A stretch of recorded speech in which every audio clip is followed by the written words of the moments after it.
Hello. Well, it's been a big year in Strataland, and we thought we'd take a look back at 2019 and see how it's been affecting all of us who live in apartments. I'm Jimmy Thompson. And I'm Sue Williams. And this is the Flat Chat Wrap.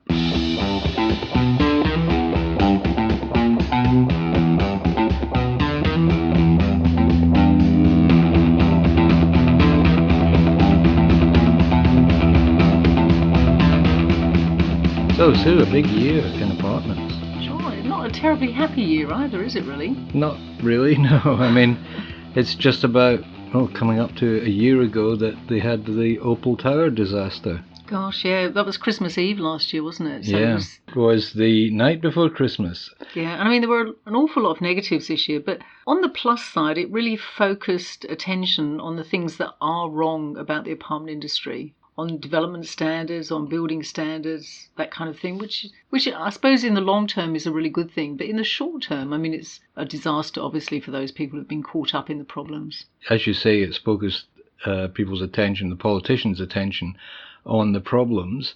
But there's absolutely no indication that they're going to be doing very much to fix the problems that have existed in the past. They created the role of the building commissioner. They started pushing through new legislation to tighten up the laws on building standards.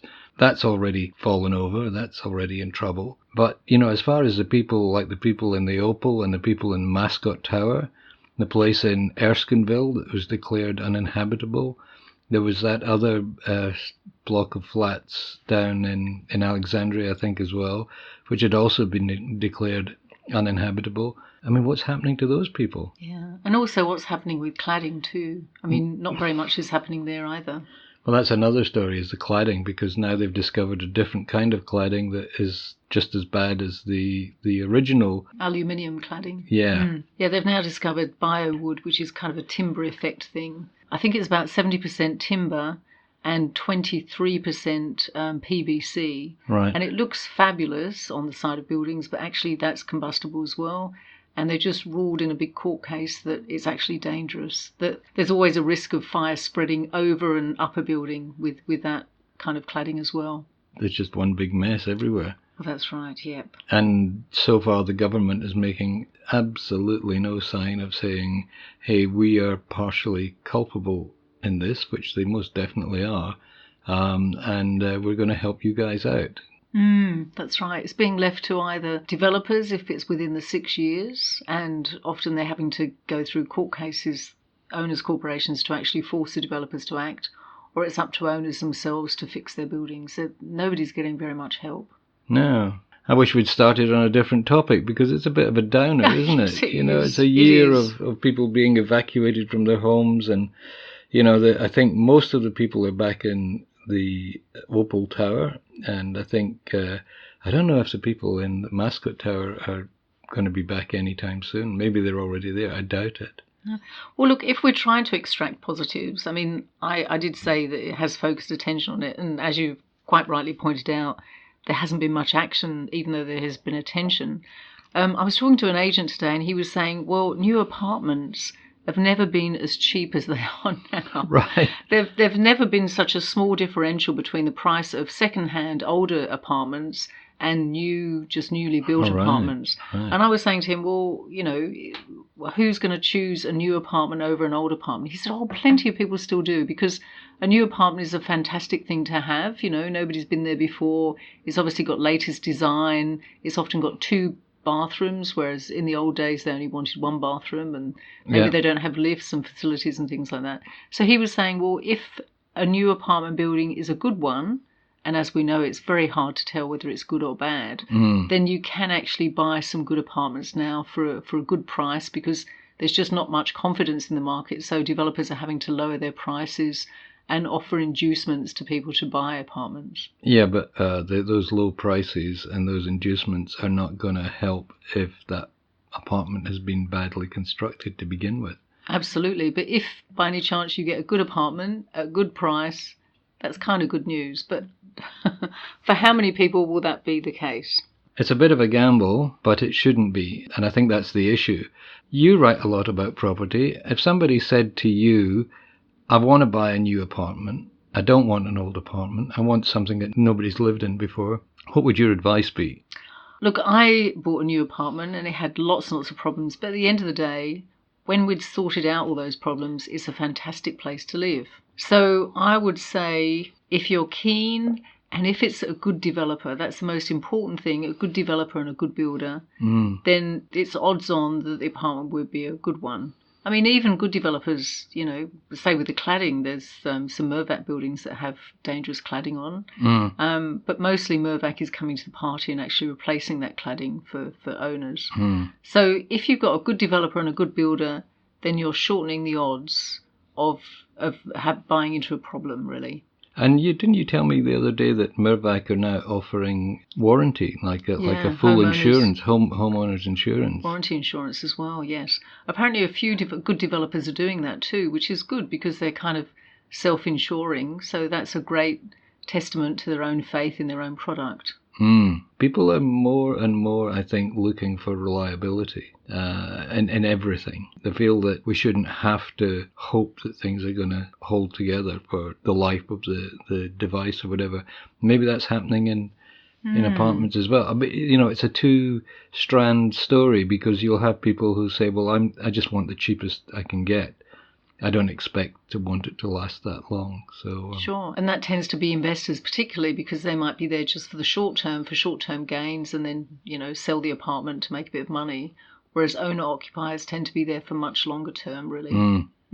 Yeah, because I'm writing in the Fin Review this weekend about how to improve the value of your apartment block. Like not just your own apartment, but actually by extension, probably the wrong choice of words.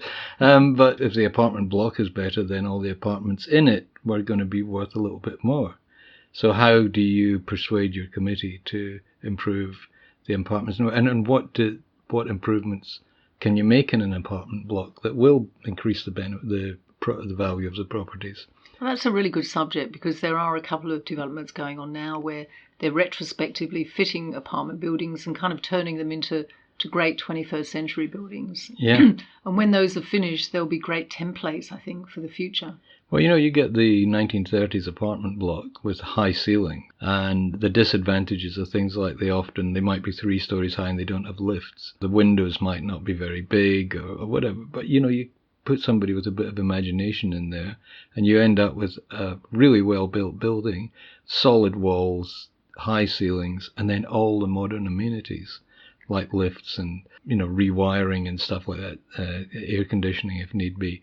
The opportunities there rather than going for these kind of Lego block buildings that we see everywhere where you don't know how good or bad they're going to be. Yeah, because you see some of the most popular property at the moment are old warehouses because they're really solidly built, and with some imagination you can actually create really fabulous homes in them as well. Good architects or good interior stylists, gosh, you can make they're making some incredible places. I mean, I've always looked at old warehouses and thought, yes, I'd kind of like those really high ceilings and lots of space, but I just don't have a clue about what to do with them. But, if you've got the money, you can afford a good architect who comes up with a good design for you, then that's a great solution as well. Yeah, it's always been a dream of mine. I can't remember what the movie was, but the people lived in an open plan warehouse, top floor, and they dropped in by crane a hot dog van as the kitchen.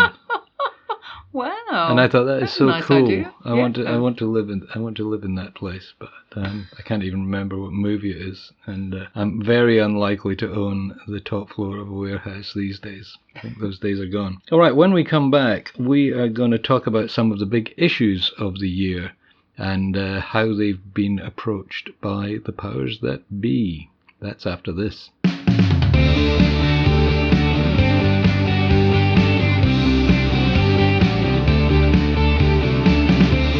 So, we're back, and we saw a couple of old issues rear their ugly heads this year and a couple of new ones.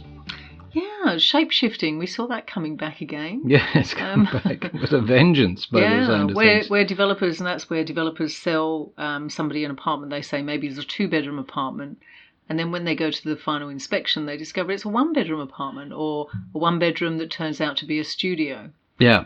And, they say in the contract that if the final product is any more than 5% different to the original, you can rescind the contract. Yeah, and there are new laws which have just come in from the 1st of December, haven't they, which have been introduced to stop, or hopefully to safeguard owners having that kind of problem again. But how much of a safeguard is it? I mean, you put down your deposit of, say, $50,000 or something like that, and 2 years later, 3 years later, you get your final inspection of the apartment, and it's just not what you had paid for. That $50,000 isn't worth as much in terms of real estate as it was when you put the deposit down. So you rescind the contract, you're ending up worse off. I mean, are they allowed to claim for... Well, they're allowed to go to court, and they're allowed to get damages, I believe. Yeah, I think so. And I think they can get interest as well, can't they? Yeah. And I guess in a rising market, you would lose out hugely. But then in a market that's kind of pretty stable, that's pretty consistent, or that's softening, you actually might end up better off. Because you could go instead with your deposit and go and buy one of these cheaper new builds where there hasn't been so much demand for it, really. That circumstance is less likely to occur if the developer has seen prices softening. They're less likely to want to start cheating. We heard so many cases in the past, the developer going back to the council and saying, I said I was going to have 6 apartments per floor. Well, now I want 8. And usually the council's often the councils are in cahoots with the developer, and they go along with it. And then the poor people who bought that apartment, which is now going to be 15-20% smaller because they've squeezed more apartments into the same floor plate. Obviously, that's going to be happening less often when it's not such an overheated market, but it does go on. The other issue, which I think is a new one to me this year, is embedded networks. Ah, yes. For anyone who doesn't know, that's where during the construction phase or before the construction phase of the building, somebody whose job, who they're often hired to come in and put infrastructure in there, will come along to the developer and say, look, I'll put in all the electrical infrastructure if you get the owners' corporation to sign up to a 20-year deal that they will always take our electricity. Or maintain it, yeah. Yeah. Electricity has been one of the favourites. Lifts have been another one over the years. But I heard recently about storm water drain.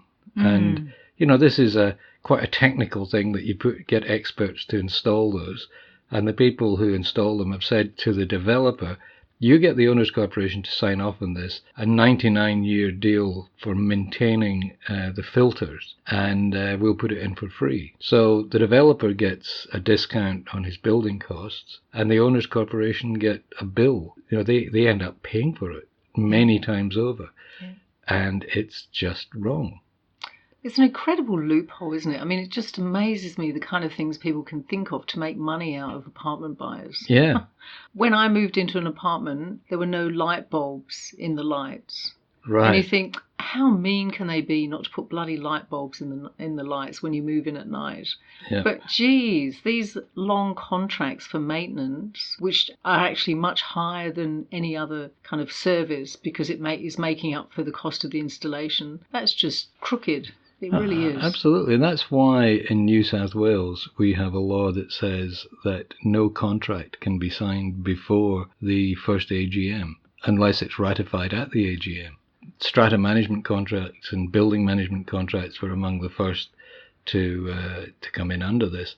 But what's happening now is that strata managers are being put under pressure by the developers.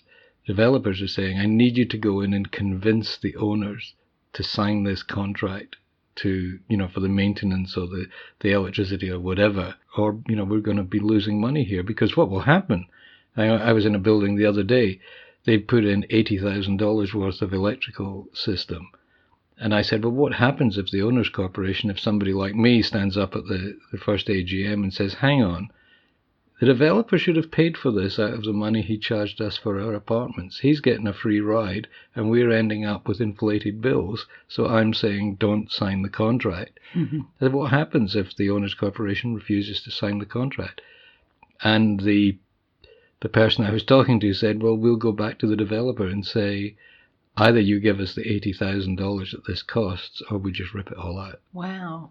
Yeah. Well, they've provided a service on a condition that they would get an ongoing payment, the developer has failed to deliver. Now that puts a lot of pressure on the developer. Developer puts the pressure on the strata manager especially. The strata manager is thinking, well, this is wrong, but if I say no, I'll never get a contract with this developer again. So clear conflict of interest there as well. Because the strata managers do a lot of work before anybody walks into a building, because they set up all the bylaws, etc., etc. They'd lose a huge amount of business if they didn't go along with what the developer wanted.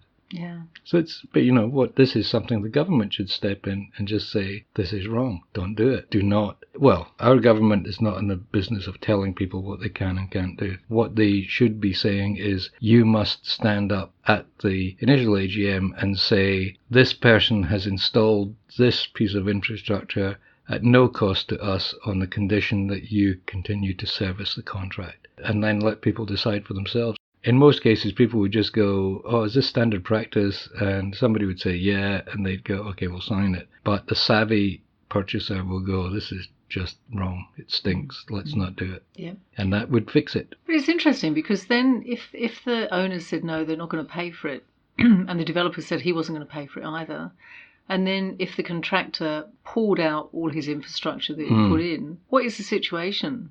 Because the owners will have settled by then. They'll be having their first AGM. I think that would count as a major defect. Yeah. If you don't have electricity in your building, you can go and say, look, you need to fix this. Yeah. To the developer. Yeah.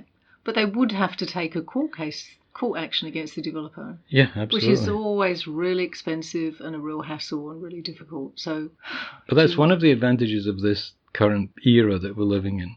Getting back to the Mascot Towers and the Opal Tower thing, is the news outlets are just hanging out for the next apartment disaster. They just want any story, and a lot of people in the business know that they're being watched, and everybody's being ultra careful. Social media is very powerful as well. Yeah. Isn't it just, And the tradies aren't slow in getting the revenge if they feel they've been cheated. If the electrical work wasn't paid for, then the electricians would come back and take it out. Yeah, it reminds you very much of that apartment building in Sydney where the plumbers weren't paid by the developer. And one of them came in overnight and poured concrete down all the toilets of all the apartments, which caused enormous problems, as you can imagine. Well, exactly. Drains were full of solid concrete by the time they discovered what had done. Oh, God, it doesn't bear thinking about. I've been told this is quite a common thing. Really? No, maybe not in apartment blocks so much, but if you hire a plumber to do some work and you don't pay them, or refuse to pay them, or don't pay them on time, and you suddenly get up in the morning and your toilet bowl is full of concrete, and that means everything has to come out. Oh, where you can just drill that out, the whole thing, all the pipes and everything have to be dug out and replaced. So if you're not going to pay anyone, just don't pay the electrician, perhaps, or the tiler. Yeah, but definitely not the plumber. Tiler, maybe. Electrician, you could get a shock. And talking about social media, one of the suggestions this year was for TripAdvisor for apartment buildings and also for landlords and for real estate agents. Well, that would be a really interesting way of Do you think they'd get away with it? From the chaff. Well, the ever-present danger of legal action, I suppose, against anyone who said, oh, this apartment building isn't very good. Because, I mean, it is a matter of opinion, isn't it, really? So it's very hard to prove. Yeah, and you've got the disgruntled ex-renter, saying the chairman's an idiot and most of the people are mad and it's noisy and smelly and don't rent here. I mean, the whole defamation thing is also an issue. If you say, don't rent from this real estate agent because they're crooks, they took my money. I mean, the thing about defamation is you can't defame a corporation unless what you say affects their business. And since the whole point of something like TripAdvisor is to affect whether people go to a business or not, it's a great idea, but I can't see it. I mean, there's a few things, people have tried to get it going. Yeah. But it's just too dangerous. Apart from anything else, you've got the two things of, are you going to be sued? And is the person who's making this claim, who's expressing this opinion, is it a genuine opinion, or are they just really angry? And I think you could turn grey very easily, sitting up at night reading these things in your computer going, well, this is the kind of thing we want, and it could, I could lose my house. And as well, one person's perfect apartment sometimes is one person's nightmare. One of the big issues we've had over the years has been pets in apartments. And so those apartments that ban pets, for some people, that's a great place to live. Yep. For other people, that's a nightmare that, infringes on their basic liberties to own a pet. Yep. So, yeah, it is a matter of opinion as well sometimes, which is quite dangerous. Yes. When we come back, we're going to talk about politics and very quickly talk about politics, because I think people can get bored very easily, but it's important. People are making decisions about our lives, whether we want them to or not, and we just recap what's happened over the past year. That's after this.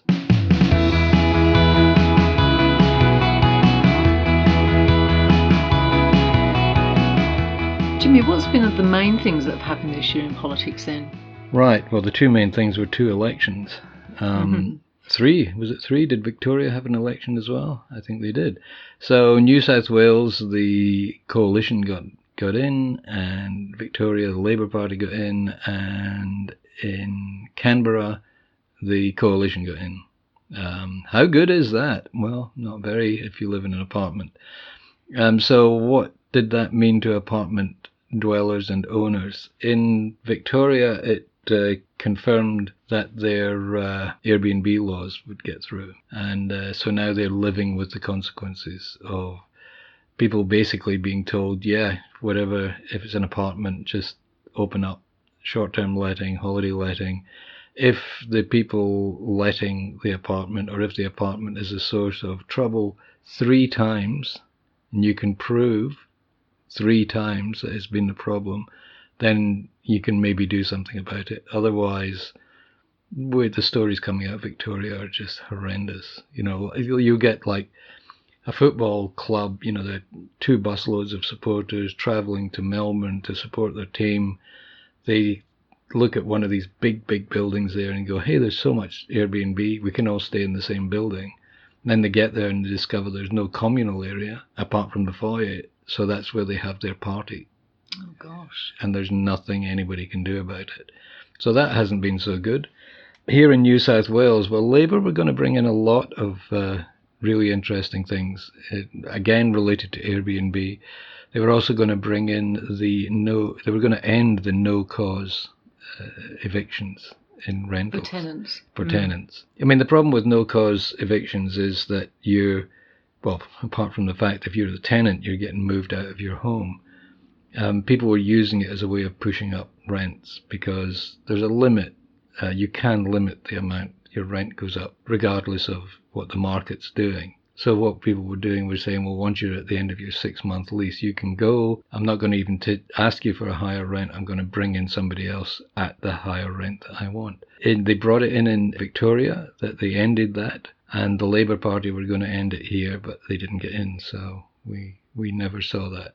Right, they were also going to bring in a strata commissioner, weren't they? Yeah, that would have been terrific, because they could see all the problems that happen in strata, but they're so complicated and they come from so many different areas of community living that what it really needed was somebody, a strata ombudsman or a strata commissioner, somebody who could overlook the whole thing and say, we need to tweak the legislation here, we need to change the regulations there, because people have the right to live a decent life in an apartment. Well, that didn't happen. So we were pretty much stuck with what the government had already decided, because they were re-elected. And fair trading, looking after strata, were at the same time as looking after 40 toasters and problems with, 55 pieces of legislation, I think, are covered by fair trading. And it's such a powerful part of the government now that they're almost a law unto themselves. Like, we sit there and go, why is strata part of fair trading? Why isn't it part of planning? I mean, that would be an obvious place for it to be, because at least everybody's then talking about housing and stuff like that. And the reason is because fair trading is such a powerful body I'm not talking about the ministers here, I'm talking about the civil servants. they have so much power in the government that they're not going to let anybody take anything away from their empire. And we apartment dwellers suffer as a consequence, because when it comes down to it, we're not that big deal to them. We're just a bunch of whinging flat dwellers. Flat chatters. Flat chatters. What else happened? Well, I guess one of the big issues for the federal election was negative gearing in housing. Labour was promising an end to negative gearing, or scaling it back. Yep. Which was pretty unpopular, I suppose, and one of the reasons. I think I think they could have got away with it, but they tried to do too many radical things all at once. But, negative gearing, when they looked at it, the majority of people who have negatively geared properties are not the ordinary mums and dads that they keep telling us about. They're not the quiet Australians. They're business people, and they have multiple properties, and politicians, and they have multiple properties. And those multiple properties, they're putting them out now on short-term holiday letting, because that's where they will make most money. They are not in the business of providing houses or building communities. They're in the business of making money out of property. And that's a very, very different mindset. Sure. If they'd taken negative gearing out of the equation, they were pretty sure that rents would not have gone up. But what you would have got is more stability in the market, because it would have been more about housing people and less about making money. And in the building standards, the new building commissioner was going to bring in new building standards, or at the very least enforce the building standards that we had. And the last I heard was that it had all fallen over, because the coalition were accusing Labour of trying to load up the legislation with stuff that they didn't want to do, and taking advantage of the government's goodwill in bringing in legislation, because being a coalition government, there's supposed to be anti-red tape. So that's lying in a dusty corner somewhere, waiting for somebody to kick it back into life. So Jimmy, is there any good news you can bring us for Christmas? It's a bit down, isn't it, really? Well, we're making progress. I think the heartening thing for me is that there are people out there, as just spoke about, people owning apartments to make money, and developers build apartments to make money. But they're also realizing, hey, if I build a really nice apartment with terrific facilities, people will pay more for that. And next time, and the time after, and the time after. Yeah, so it's a social change that's happening. And developers are also looking at building communities, because it used to be that they would just build apartments and they didn't really care who went into them. And now they're going, you know what, if we build apartments here with, it's got a playground and it's got childcare and all that, and if we build another block over here, which is mainly one-bedroom apartments and studios for the people who haven't started families yet, and if we build another apartment block on the other side for older people who, they don't want childcare and they don't want a playground, but they do want a swimming pool, and so they can share those facilities. And so basically you've got a cradle-to-grave situation coming up. And then there's also the build-to-rent thing, which is huge in America, where you're building a block of rental units that's like a hotel or a club or something like that, where people can rent for a few years and not feel like they're second-class citizens. In fact, they're getting better facilities than owner-occupiers, but it's all designed for that, and that's the thinking behind it. You don't have to worry about committees and bylaws, because the rules are there. You buy into the rules when you rent the place, and if you don't follow the rules, you get kicked out. Sure, like the new generation boarding houses as well. Yeah. Kind of similar thing, really. Yeah. And lots of young people go in there because, they do have a couple of common areas often. Yep. They tend to be smaller apartments, much more affordable. But, young people might not want to spend all their time in their apartment. They kind of go to libraries to work, or they, go to cafes to see friends, that kind of thing. They don't spend so much time at home when they're kind of young and gregarious and sociable. So boarding houses, the new generation ones, which are kind of smart and smick, they're a pretty good option for them. And then there was that thing you were mentioning earlier, which was the older buildings that are being reconditioned, redesigned, brought up to speed. So you got all the benefits of older buildings, because they're better built. High ceilings, thicker walls, all that.